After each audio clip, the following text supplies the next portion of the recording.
Tale of the 12 by M.S. Fisher. Chapter 1. How Hope Went Down the Drain by Phoenix Algothian. It was even more terrible than I had ever imagined. There before me, towering high above the lofty oak trees, stood the bleak grey walls of Grucan Golga. I had never seen anything so formidable in all my life. I am sure that even the stoutest of hearts would have trembled at the sight. As our boat drew slowly nearer to the fortress, a growing sense of dread began to paralyse my body. "So this is to be our home for the rest of the war, is it?" exclaimed the prisoner sitting beside me, his voice quivering with fear. "How horrifying." "Could be worse," said the man behind him, with a cheerful grin. "We could be locked up in a damp and dismal dungeon, or cast into some deep dark pit, couldn't we?" He leaned forward and stretched out his hand to us. "Merlin Rhombus," he smiled. "Pleasure to meet you all. Don't you worry, my friend. I'm sure it'll be far more pleasant once we get inside." "I doubt it," came the morbid reply. "I've heard many terrible tales about Grucan Golga. Things that would make your blood run cold and your very soul melt within you." "I've heard a few tales myself," I responded.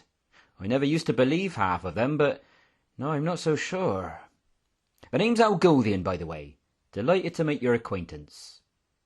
"I'm Tando," revealed the other prisoner, shaking my hand rather half-heartedly. "I wonder what miseries and terrors we shall share together in the coming days." "Let's not abandon all hope, my friends," cried Rhombus. "We may yet win the war. Let's not forget we have the Mardurians on our side now. Before long our forces will break through the enemy defences, capture the city of Kendom, and liberate us all from this horrible place. Look on the sunny side, my friends." "I admire your optimism, sir," said Tando, grimacing ever so slightly. "But false hope is a cruel comfort." "Will you never stop your moaning and whining?" snapped the remaining prisoner. "You're driving me to insanity." At that moment our boat came to an abrupt halt, and the two guards rose to their feet. "Well, gentlemen," sneered the senior guard, pausing for dramatic effect, "welcome to Grucan Golga."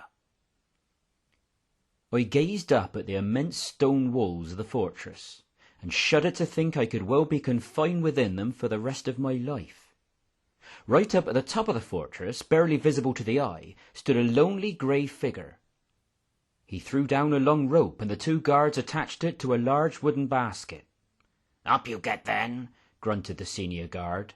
"Who's up first? You with the beard, what's your name?" "I am Volko, son of Norko," replied the prisoner, the one who had complained about Tando's grumbling. "Into the basket," ordered the guard. "You too," said the junior guard, pointing to Rhombus. Volko and Rhombus both looked over to the basket rather apprehensively. It looked neither particularly safe nor particularly strong, but a sharp prod from one of the guards set them clambering inside, and soon they were being hoisted quickly upwards to the top of the wall. "You'd best hold on tight," advised the senior guard with a chuckle. "We wouldn't want you falling to your deaths now, would we?" "Wouldn't we?" laughed the junior guard. "Best way to get rid of them, if you ask me. Don't know why we bother keeping him here in the fortress." "I'm sure Vorkrond has his reasons," said the senior guard. I turned round to survey our surroundings. To the left, a tall stone tower rose high into the sky, an ugly, windowless construction, crowned with a mass of silver spikes. To the right, there was a small clearing in the forest, where a group of chained prisoners were busily stacking logs into a neat pile. Ahead, the narrow river cut a winding path through the trees as far as the eye could see.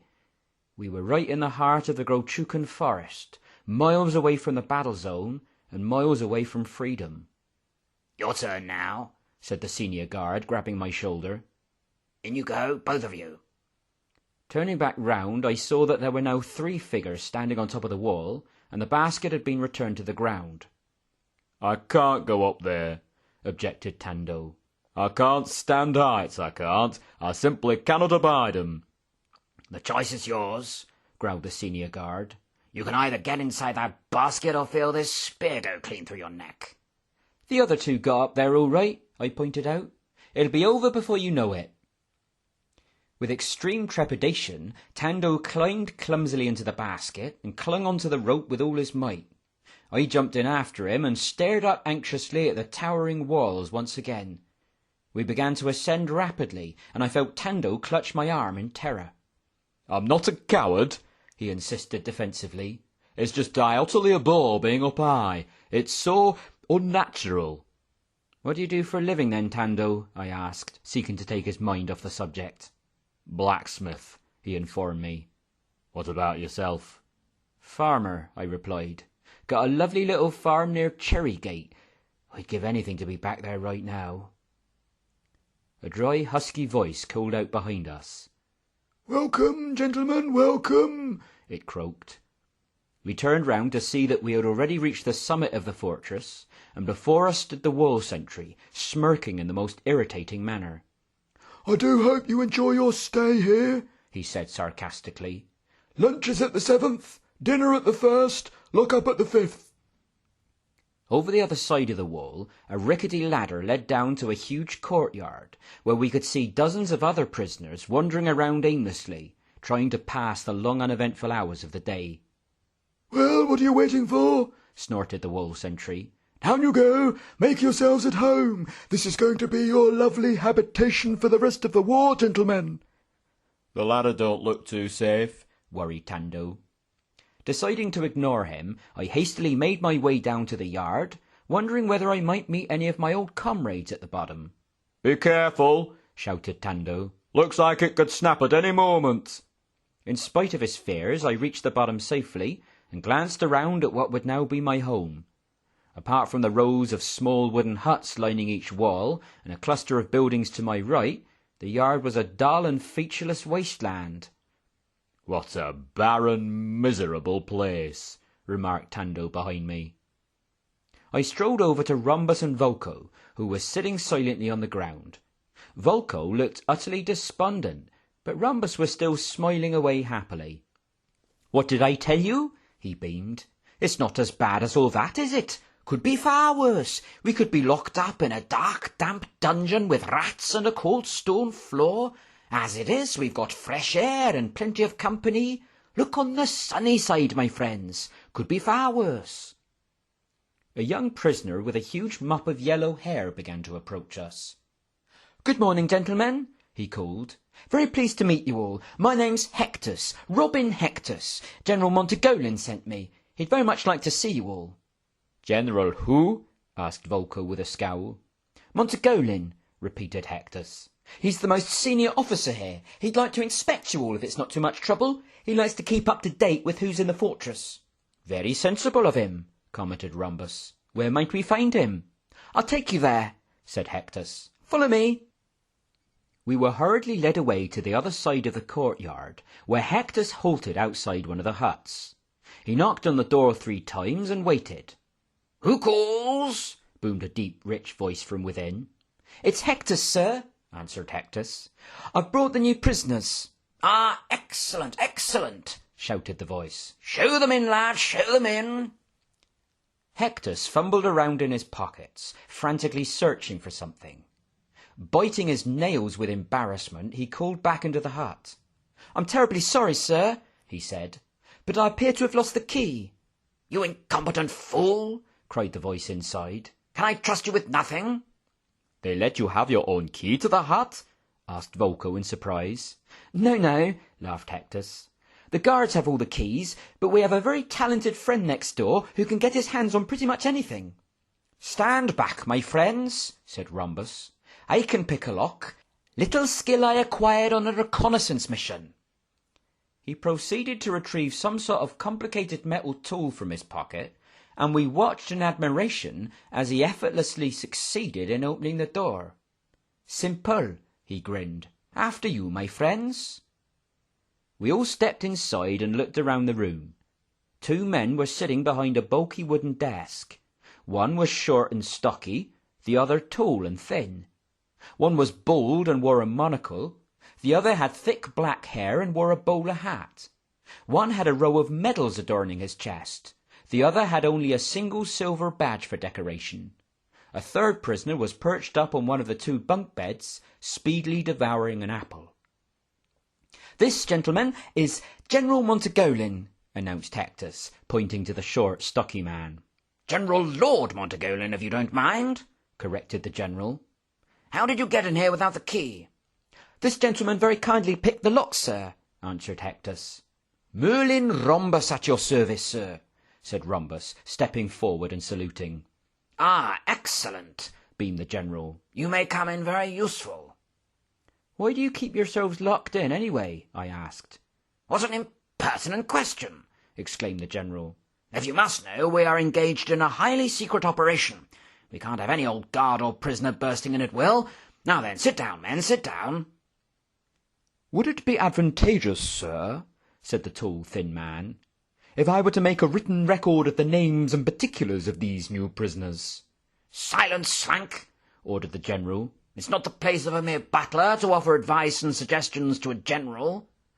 "I most sincerely and profusely apologize, sir," sighed Slank.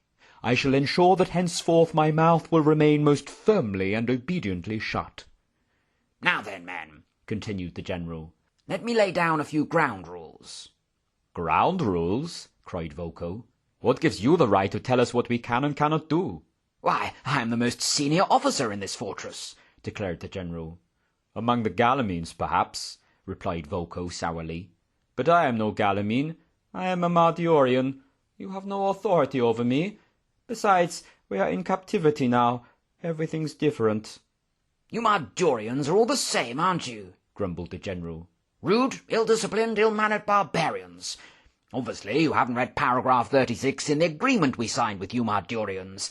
In captivity situations, the highest-ranking officer from either army has authority over all other prisoners, both Galamine and Mardorian. As long as you are in this fortress, you are under my command." "I hate Mardorians," snarled the prisoner up on the bunk bed. "If you ask me, we'd be better off without them. Lazy, uncivilized brutes, the lot of them." "That's enough, McFiber," said the general. "I agree with your sentiments, but we mustn't descend into verbal warfare." "My distaste for you Galamines is as strong as your hatred for us," declared Voco. "But one thing of which you cannot accuse us Mardorians is disobedience. If the agreement says I am under your command, I will submit, albeit with great reluctance and disgust." "What are these rules, then?" I asked, wishing to change the subject. "The rules are very simple," said the general. "Firstly, you will respect and honour my authority at all times. Secondly, there is to be no fighting whatsoever among any prisoners. Thirdly, there are to be no private attempts at escape. And finally, all prisoners will make every effort to maintain this yard in good, clean order. Being captured by the enemy is no excuse for lowering our standards. The particular task for you four will be to sweep underneath these huts at least once a day."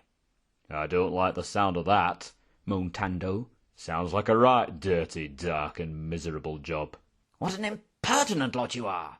cried the exasperated general. "I can see it's going to be a tough job licking you all into shape." An exceptionally loud bell interrupted the meeting, causing Tando to jump with fright. "Lunchtime at last," cheered McFiber, leaping down from the bunk bed.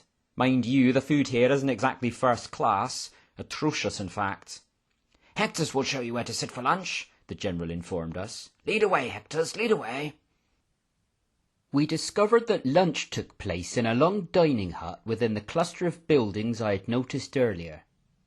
Quite a lengthy queue had already formed outside, so we hastily joined the back of it. Thankfully, the queue moved forward surprisingly quickly, so we soon found ourselves inside the dining hut, where several guards were ladling out a mushy green substance into bowls. "Looks absolutely disgusting," complained Tando, picking up a bowl. "Disgusting, is it?" screeched one of the guards. "You won't be wanting it then, will you?"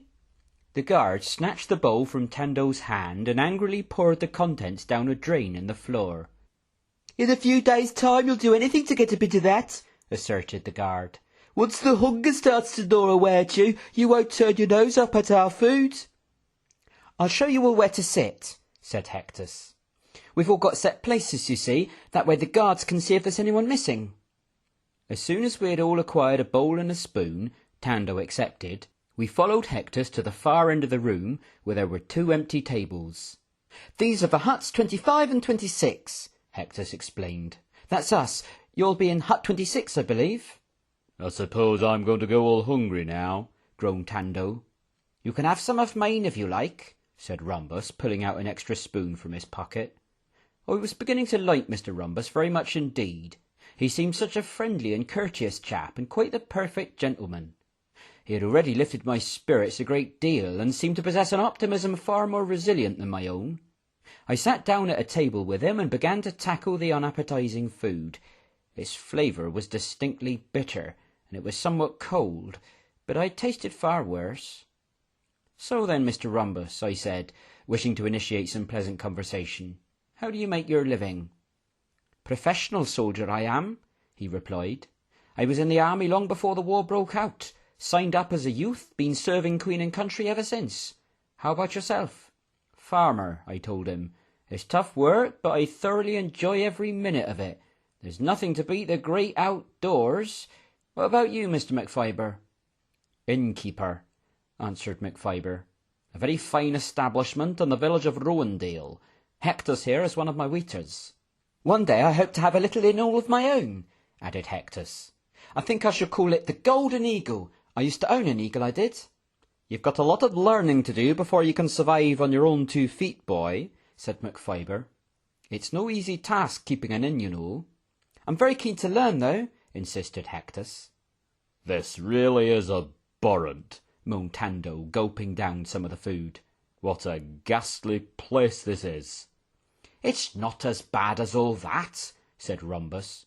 "Those huts look fairly comfortable. We've got a great big yard to wander about in, and the guards don't seem all that terrible." "It's going to get far worse, mate," said a voice behind us. It was the voice of a tall, slim, youthful prisoner, who proceeded to sit down beside me. "This is the man I told you about earlier," Hectus informed me. "The one who can get his hands on almost anything." "Quilk's the name," said the prisoner, shaking me by the hand. "Magpie Quilk. I've just heard what Vorkron's plans are for this place." "Who's Vorkrond?" I inquired.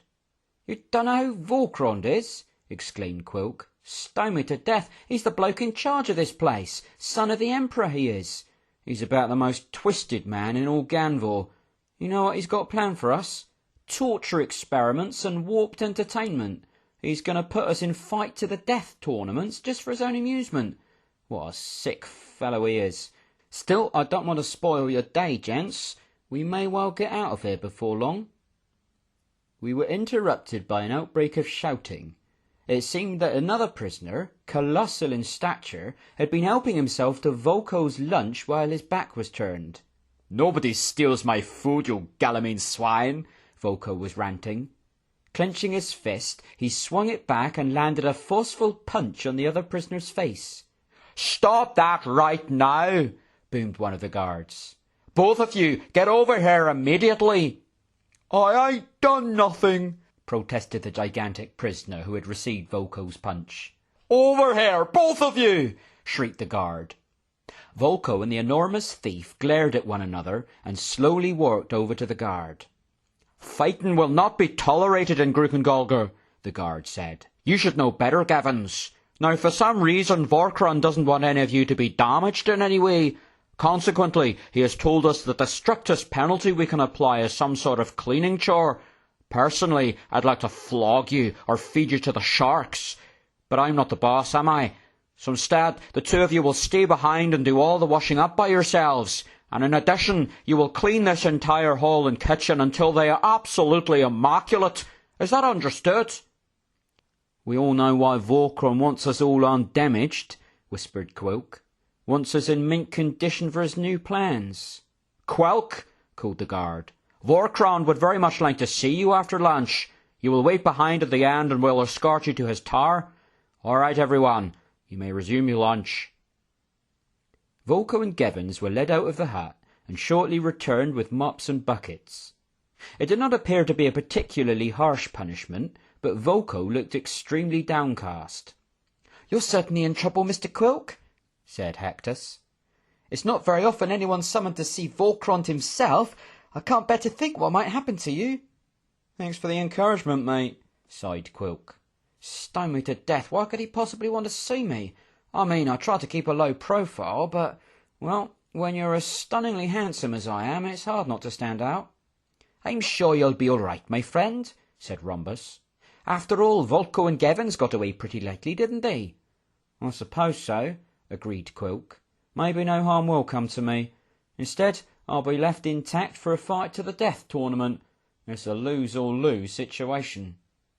We finished the rest of our lunch in melancholy silence, and a little while later we were ordered out of the hut by the guards. I am now lying on my bed in hut 26, contemplating the events of the last few months, and yearning to be back in the warmth and comfort of my farm. How I long to be back in the sweet land of Galamenia, walking over the rolling hills and strolling through the tranquil valleys. How I long to be back among my friends in the local inn, catching up on the latest news, sharing ancient tales and singing merry ballads. How I long most of all to be back at home with my beloved Karina, snug and cosy in our little cottage, sitting by the roaring fire and whiling away the long hours of the evening. We keep on reliving the events that have led to my captivity here. I remember the awful day when we first heard that the Grochucan Empire had invaded our country. I remember the day when Her Majesty Queen Hivernia sent messengers to all the towns and villages throughout the land, calling every man in Galamenia to leave home and sign up for the army. I remember the day when I had to bid my final farewell to my beloved Karina, not knowing whether I'd ever make it back to her alive.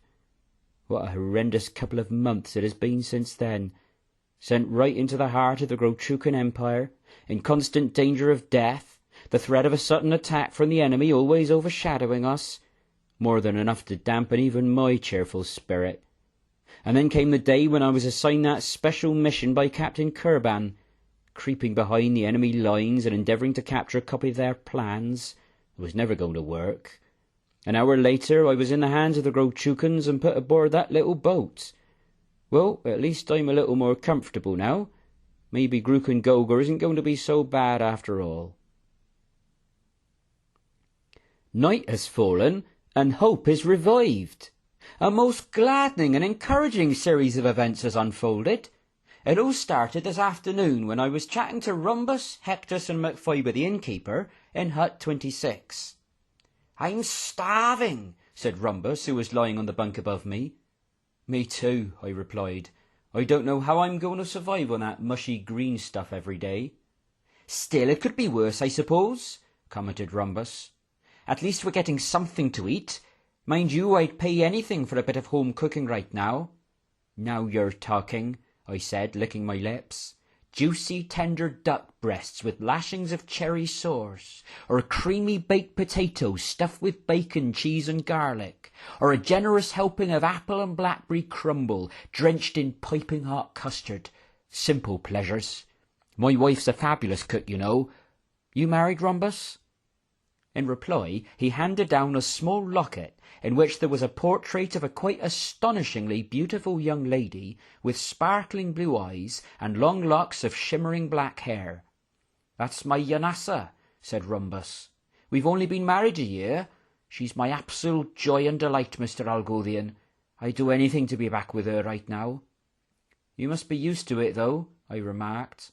"Being a professional soldier, you must be away from home rather a lot." "True," said Rhombus. "Doesn't make it any easier, though." "What about you, Hectus?" I inquired. "You married?" "Not yet," answered Hectus, who along with McFiber evidently seemed to prefer our company to that of the general, with whom they shared a hut. "I hope to be soon, though. I intend to marry a girl called Amarella, only she doesn't know it yet." "Madly in love, are you, eh?" chuckled Rhombus. "Not half," replied Hectus emphatically. "She's mesmerising, Mr. Rhombus, utterly enchanting. As soon as I get back to Galamenia, I think I shall ask her to marry me straight away." "And how about you, McFiber?" I asked. "You're certainly an inquisitive fellow, aren't you?" came the annoyed response. "Mind your own business, why don't you?" The atmosphere being rendered somewhat tense, I was grateful for the interruption of a loud banging on the door of the hut. "Hectus, McFiber!" bellowed a familiar voice. Out, out! Highly important meeting in Hut 25. Come on then, come on! Hectus jumped down from the bunk bed and flung the door wide open, revealing General Montagolin and his butler standing out in the rain. You other two can come too, I suppose, said the General. After all, you are our neighbours now. Come along then, we have a very important matter to discuss. We all trooped over to Hut 25, where we found Volko and the enormous Mr. Gevins sitting on the desk. Now then, you two, said the General, tell everyone else what you told us. Would it perhaps be beneficial, sir, began the General's butler, if I were to take down copious notes of what these two gentlemen have reported? Yes, yes, all right, sighed the General. But you really must stop acting as my counsellor. Come along then, you two. As you are aware, said Volko, Mr. Gevins and myself were involved in a small fight at lunchtime today. Fight? Exclaimed Gevins. Hardly a fight. You was the only one what threw any punches. If it had been a proper fight, you wouldn't be here to tell us about it. A disagreement, then, conceded Volko. Anyway, as you know, we were consequently punished by the guards. We were made to clean the whole dining hut and do all the washing up by ourselves. Not a particularly dreadful penalty, you might think, but far beneath the dignity of an officer such as myself. I didn't know you were an officer, I interrupted. I am a captain in the Madurian army, Volko informed us. Many ranks beneath the general here, but deserving great dignity and respect nevertheless. I should not be forced to do such a menial task as cleaning. Which is why I ended up doing most of the work, grumbled Gevins. Anyway, continued Volko, while we were cleaning the hut, 3 points of interest came to our attention. Firstly, we were left completely alone. There were plenty of guards outside the building, but no one inside. No one inside, repeated the General. Are you getting all this down, Slank? Almost verbatim, responded the butler, though I have exercised due discretion in omitting some of the less salient remarks. Secondly, we discovered a loose floorboard in the hut, reported Volko, under which is kept a small supply of tools and equipment. These could prove very useful indeed. And thirdly, our attention was drawn to the drain down which Mr. Tando's lunch was poured. Guards being absent, we took the opportunity to examine it more closely. It seems to go down a good long way. We tried lifting up the cover, but it was locked down securely. However, we believe that this drain presents an excellent opportunity for escape. Escape! cheered Hectus. Fantastic! At any rate, concluded the General, this potential opportunity ought at least to be carefully investigated. That is why I have called you all here. I don't wish to quench anyone's enthusiasm, said McFiber, but I feel it's my duty to point out a few things. First, we have no idea where the drain really does lead. We don't actually know that it would get us any closer to the outside. Second, as Volko and Gevins have pointed out, the drain is securely locked. And third, I don't know how we're going to go about investigating this opportunity when, as we all know, we can't just stride in and out of the dining hut at any time we choose. You always have to look at the negative side of everything, don't you, McFiber? Rebuked the General.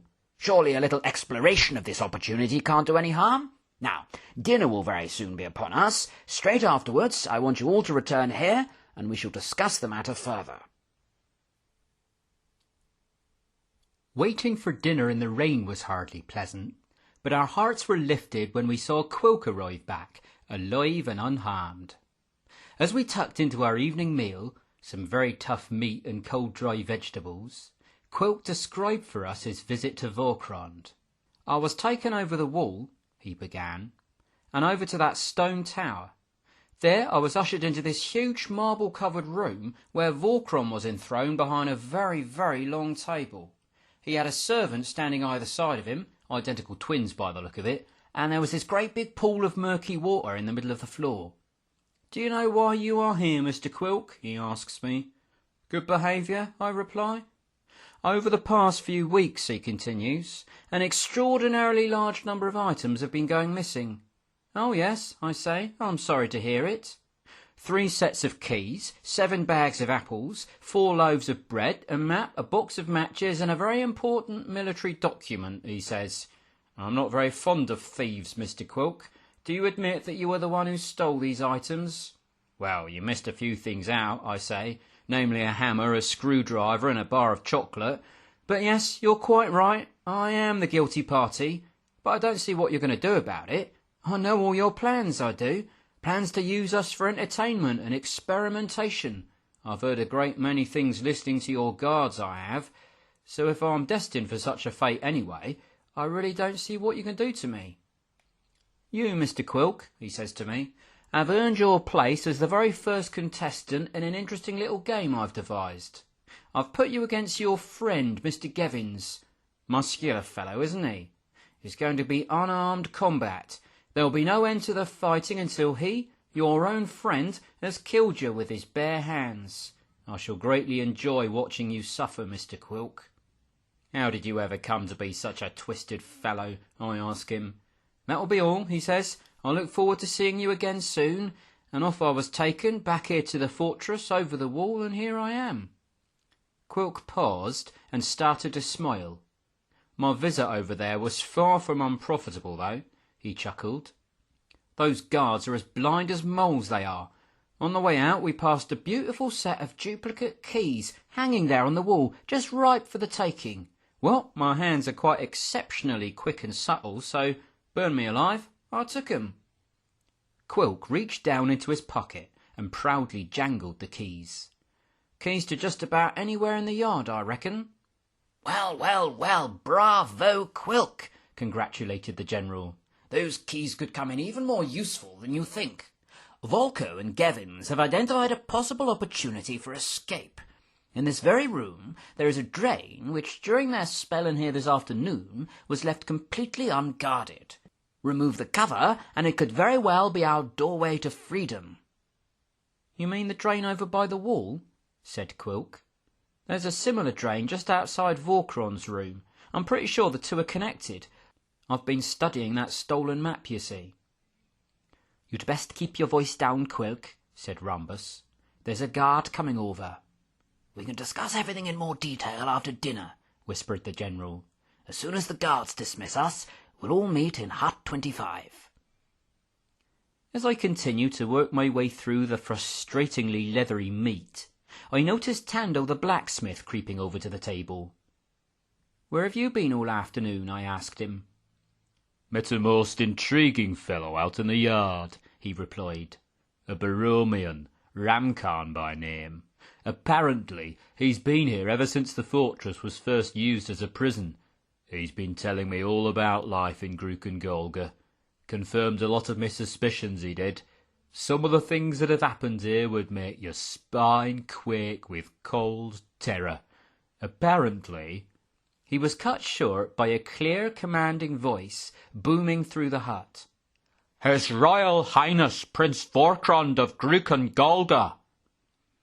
A chilling hush descended on the entire room as the tall, cloaked figure of Vorkron stepped into the building. He gazed around the room several times with his dark, penetrating eyes, licked his lips, and began to speak.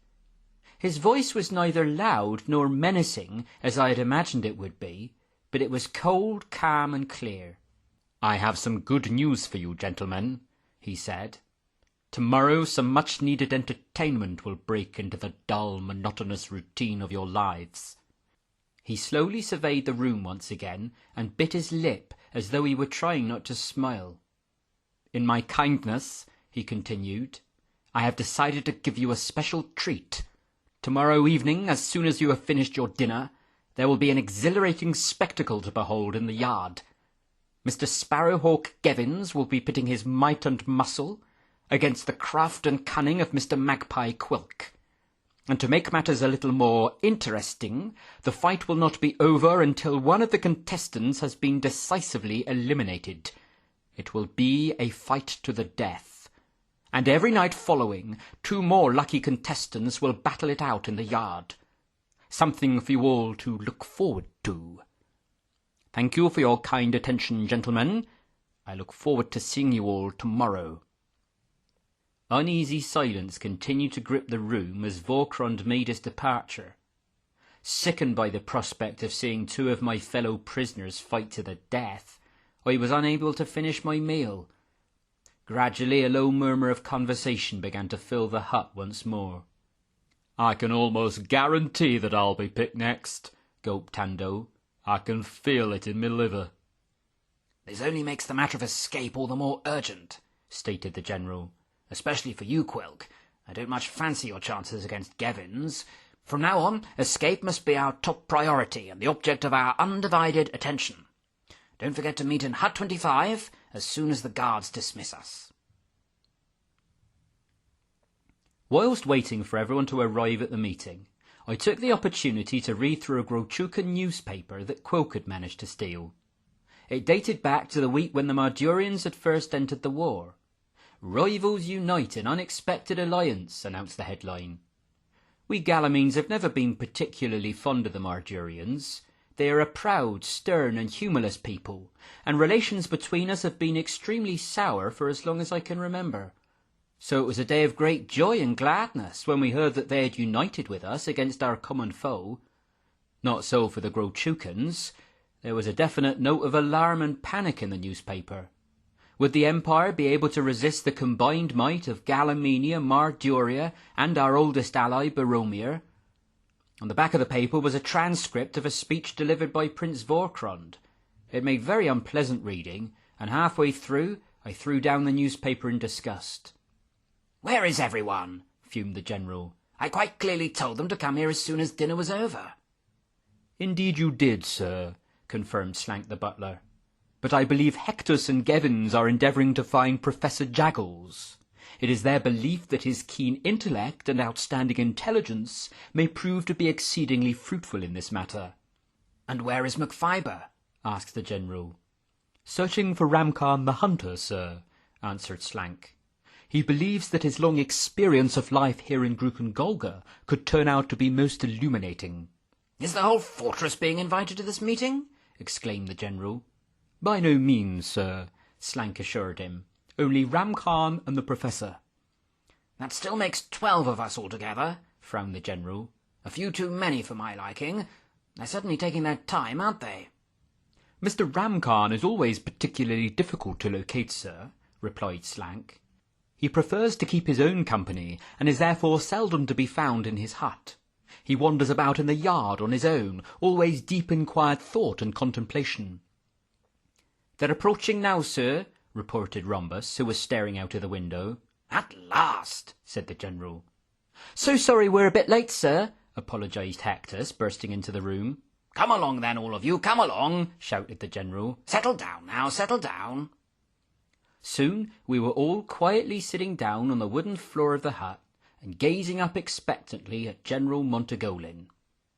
"Now then, men," he began, "as you are all aware, we are gathered here tonight to discuss a plan of escape from this terrible fortress. Volko and Gevins have reported that during their cleaning chore this afternoon, a drain in the dining hut was left completely unguarded. Mr. Quilk has consulted a stolen map of the fortress and has confirmed that this drain is connected to a similar one inside Vorkron's tower. He has also managed to acquire a set of duplicate keys, which should enable us to open the unguarded drain. Via the drain, we should hopefully be able to make our way over to the tower, bringing us one step closer to freedom. 3 questions remain. How can we gain access to the drain in the dining hut without arousing the suspicion of the guards? And if we were to reach the tower, how would we get out into the forest? And if we were to get outside, how would we make it through the forest without provisions?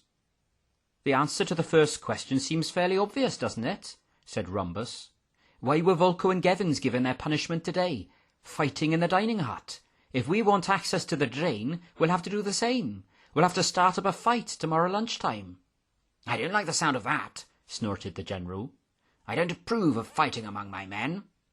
"Besides," piped up McFiber, "how do we know the guards would dish out the same penalty?" "What else are they going to do?" replied Quilk.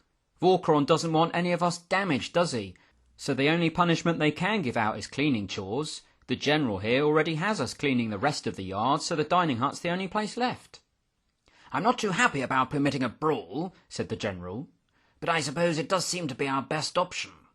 "As for your third question," said Quilk, "you can leave that to me. I can get my hands on any provisions you like. Food, blankets, tools, you name it, I can get it. Of course, the guards would notice before long, but if we're out of this place, that ain't going to matter, is it?" "And what about getting out of the tower? Any ideas how we could manage that?" asked the General. "You've been to the tower quite a lot, haven't you, Professor?" said Hectus. All eyes turned to Professor Jaggles, a lean old prisoner with a piercing gaze and a quite ridiculously long moustache. "Indeed I have," he cried, leaping to his feet. "Indeed I have. I have been sent there more times than I can possibly remember, and I can happily inform you that it is not well guarded at all. After all, there aren't usually any prisoners over there. In fact, apart from a handful of soldiers, only 6 people live in the tower. There's Volcrond himself, 3 servants, an adviser named Clestus, and, most dangerous of all, the chief spy, Barracus. But the latter is usually away on assignments. I conclude, therefore, that it would be very easy indeed getting out of that tower. Effortless. If Mr. Quilk here could steal a Grotucan uniform, one of us could pose as a guard, and that would make escape easier still." "Could be tricky," admitted Quilk. "But I am very talented. With help, I may just be able to manage it." "Well, everything seems to be coming together very nicely," beamed the General, rubbing his hands together gleefully. "In theory, yes," scowled McFiber. "But I have a bad feeling about this whole matter."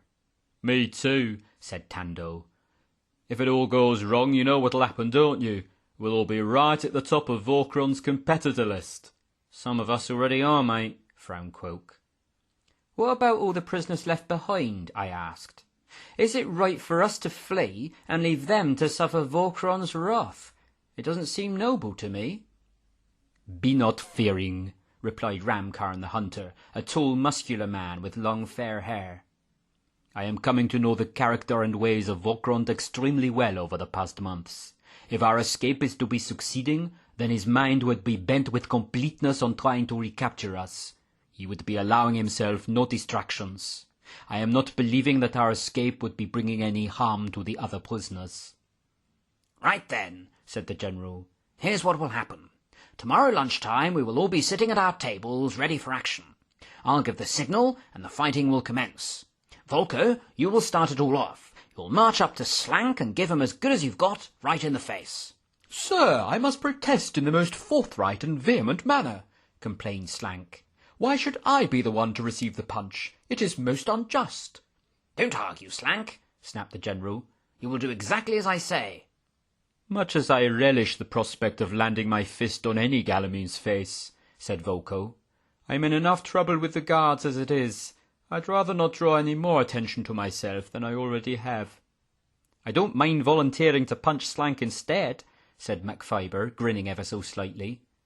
"Very well," agreed the General. "Now, as soon as the initial blow has been dealt, I will jump to my butler's defence, lunge at McFiber, and then all the rest of you will start joining in." "That'll be fun," chuckled Gevins, looking vengefully at Volko. "If all goes to plan," continued the General, "we'll be assigned washing up duty. Rhombus, you will change into the stolen uniform. Quilk will open up the drain, and down we shall go." "Down to hope and freedom," cheered Rhombus. "All right then, men," said the General. "Make sure you get plenty of sleep tonight. Tomorrow is going to be a very exhausting day." Somehow or other, Quilk has persuaded Hectus and myself to help him out on his nighttime expedition. All prisoners are locked up in their huts at the 5th hour of the evening, but in the General's hut a hidden exit had been made underneath the desk. That was the highly secret operation of which the General had earlier made mention. So Quilk and I have swapped huts with Slank and McFiber, and we are now waiting for midnight. I must confess to being rather anxious at the thought of breaking into one of the storage huts, but hope has been revived. "Time to go," announced Hectus excitedly, looking at his pocket time-teller. We quickly moved the General's desk, climbed down under the hut, and crawled out into the open. The air was bitingly cold by this time, and a deathly silence enveloped the entire yard. Quilk made some unintelligible gestures with his hands and shot off into the distance. Moments later we heard him imitate the croak of a raven, and we ran across to the cluster of buildings where the dining hut was situated. "This is the guard's storeroom," whispered Quilk, pointing to a long grey hut. "You keep watch here, Algie. Hectus, you go round the back. If you see any guards, or you see a flicker of light, or you hear any footsteps, give us 3 knocks on the door." Hectus hurried round to the back of the hut, and Quilk disappeared inside, leaving me alone in the icy darkness. Terror began to seize hold of me, and I started to imagine all sorts of horrifying shapes in the distant shadows. The air seemed to grow colder every moment, and soon my whole body was numb. I tried to fill my mind with uplifting thoughts of Galliminia and my homely farm, but images of death and bloodshed prevailed. Suddenly a cold hand grabbed my shoulder. I gasped with fright. I turned my head, and to my utter horror I beheld the towering figure of a Grotrukan guard. We'd been caught. Our plan would be discovered. My name would be put at the top of Volcron's list. I might even be thrown to the sharks. "Easy," said the guard. "Absolutely easy." He took off his helmet, and I found myself looking into the grinning face of Mr. Quilk. Relief surged through my body like fire. "One Grotrukan uniform," he smiled. 12 blankets, 2 boxes of cakes, a loaf of bread, plenty of chocolate, 1 rope, a knife, and a bucket of mixed fruit. "How will we get it all in the dining hut tomorrow?" I asked. "Share it out between us, won't we?" replied Quilk.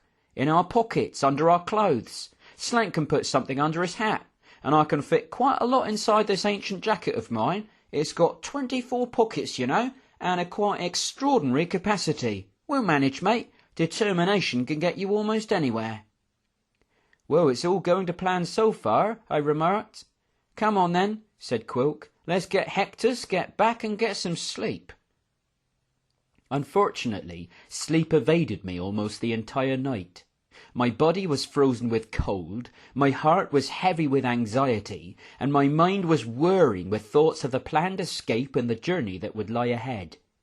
Eventually I did manage to doze off, but even in my sleep I was afflicted with horrific nightmares. An hour or so later I was awoken by someone shaking me vigorously. "Time to wake up, Algie," called the voice of Quilk. "What's for breakfast?" I yawned, feeling incredibly hungry. "Breakfast?" said Quilk. "We don't get no breakfast here, mate. Lunch and dinner, that's all. Tell you what, though, you can have one of my apples if you want." "No time for that," bellowed the General. "You and the other new boys are to clean under all the huts. Just because we're escaping, there's no excuse for slackening standards. If there's one thing I can't abide, it's laziness. Up you get, then, up you get." What a tiring morning's work it proved to be, sweeping under all 40 huts, especially as Volko and Tando left nearly all the work to Rhombus and myself. The midday lunch bell came as a great relief. With a mixture of excitement and trepidation, we began to make our way over to the dining hut. "Now remember," said the General when we had all arrived, "nobody's to move until I give the signal." "What is the signal?" queried Rhombus. "I shall tap 4 times upon the table," replied the General. "In a surreptitious manner, of course." "I'm looking forward to it greatly, sir," remarked McFiber, smirking at Slank. "What's on the menu today, I wonder?" said Tando. "Gludge soup, I expect," Gevins informed us. "Much better than Kroll." Gludge soup turned out to be a lumpy grey broth, which actually looked even less appealing than yesterday's lunch. It seemed that my raging hunger would still not be satisfied. Our bowls filled, we all trudged over to our tables and waited nervously for the General's signal. "This is the foulest thing I've ever encountered," whined Tando, staring at his soup in disgust. "It's not as bad as all that," smiled Rhombus. "I've tasted far worse." "Look!" exclaimed Hectus. "What's Gevins doing?" We all turned instantly and observed Gevins marching over towards Volko. He grabbed him by the neck and swung back his fist. "I haven't given the signal yet," said the General in a ferocious whisper. "I couldn't wait," answered Gevins, delivering his blow. Immediately, all of us sprang into action, realizing that we all needed to get involved before the guards stopped us. I saw the General lunge enthusiastically at his butler. "Sorry, old chap," he cried. "Needs must." I found myself dodging the clenched fist of Quilk and diving under the table for cover. I glanced up and saw McFiber aiming his foot at poor Tando's face. Suddenly, the table was overturned and Hectus came crashing down on top of me. The guards were roaring at us to stop, and eventually one of them hurled a spear in our direction, pinning Slank's airborne hat to the wall and bringing everything to a standstill. Have you not learned that fighting is prohibited? Growled one of the guards. Next time that spear will be pinning one of you to the wall. What shall we do with him this time? Asked another guard. Let's give those sharks a feed, shall we? Suggested the first guard. Let's stamp out this fighting once and for all. Good idea, chuckled the other guard. I'm in need of some light entertainment. It looked as though our plan was about to go terribly wrong. An overwhelming sense of horror and dread gripped the whole room. We cannot disobey Vorkrond, stated a third guard. His instructions are quite clear. No prisoner is to be physically damaged in any way. That don't half make things boring, moaned the first guard. But I suppose orders are orders. My heart leapt to hear those words. Cleaning chores it is then, continued the guard. But not just today. Every day this week. Lunch and dinner. And next week as well. Come on then, droned the second guard. Over here, all of you. Get the mops and you can start by washing this floor. It was at least half an hour before we were finally left alone in the building. The general gathered us all round in a circle, ready to give us our final instructions. Just as Rhombus was about to take off his coat and reveal the Grochucan uniform underneath, one of the guards came back into the hut. Best keep an eye on you lot, he grunted. Don't want any more fights breaking out, do we? Come on then, stop slacking. What are we going to do now? Whispered Hectus, picking up his mop. It's quite easy, replied the general. You and Slank will distract him, allowing Gevins to creep round behind him, cover his mouth and disarm him. Do you think you can manage that, Gevins? Will be a pleasure, grinned Gevins. Stop whispering, you lot, and put your backs into it, shouted the guard. At that moment, a second guard entered the hut and whispered something in the first guard's ear. Two of them might be a bit more tricky, said Gevins. However, to our surprise and joy, both guards proceeded to exit the building, leaving us completely unguarded once again. Splendid, cheered the general. Now's the time to go. They could be back at any minute, MacFiber pointed out. Besides, does it not give you an uneasy feeling, both of them suddenly leaving like that? Gone to get more guards, I expect, speculated Tando. Or maybe they're going to throw us to the sharks after all. Whatever the reason, said the general, now may be our last opportunity to go. Hectus, you stand guard by the door. Let us know if any guards approach the hut. Quilk, you open up the drain as quickly as possible. Jaggles, get ready with the rope. Where is it? Asked the professor. Coiled round me, answered Gevins. Under my clothes. It ain't half uncomfortable.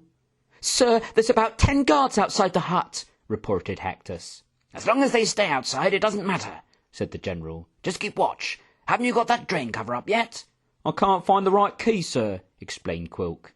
Rhombus can pick a lock, I reminded the general. Wrong sort of lock, I'm afraid, said Rhombus, whose uniform was now fully visible. I've tied the rope to this post, General, Professor Jaggles called over. It should hold even Gevin's weight. Got it, sir, cried Quilk triumphantly. Right, who's down first? Said the General. I'll go, sir, volunteered Hectus. You stay by that door, barked the General. Hadn't Rhombus better go first, I said, seeing as he's the one in the uniform? Yes, of course, agreed the General. Down you go then, Rhombus, down you go. Once the rope had been tied tightly round his waist, Rhombus stepped over to the drain and peered down inside. Well then, my friends, he said, climbing down into the drain. This is it, down to hope and freedom. Lower me down then, here we go. Gradually he disappeared from sight, and we all waited anxiously around the gaping hole. Give us 3 tugs when you reach the bottom, instructed the General. You can go next, Volko. I haven't fully recovered my sight yet, groaned Volko. Not after that punch Gevins gave me. I shall get a very nasty black eye from it, no doubt. Still, it was a very enjoyable fight, wasn't it? Laughed MacFiber. We should do it more often. Good for morale. You know I don't approve of fighting, MacFiber, rebuked the General. It was a necessary evil. I've just had 3 tugs on the rope, General, announced Professor Jaggles. All right, I'll go then. You go next, ordered the General. I stepped over to the edge of the drain, wrapped the rope securely around me, and began to go down. It turned out to be a very long descent indeed. Down, down, and down I went, through the stifling darkness, surrounded by the obnoxious smell of old gludge soup.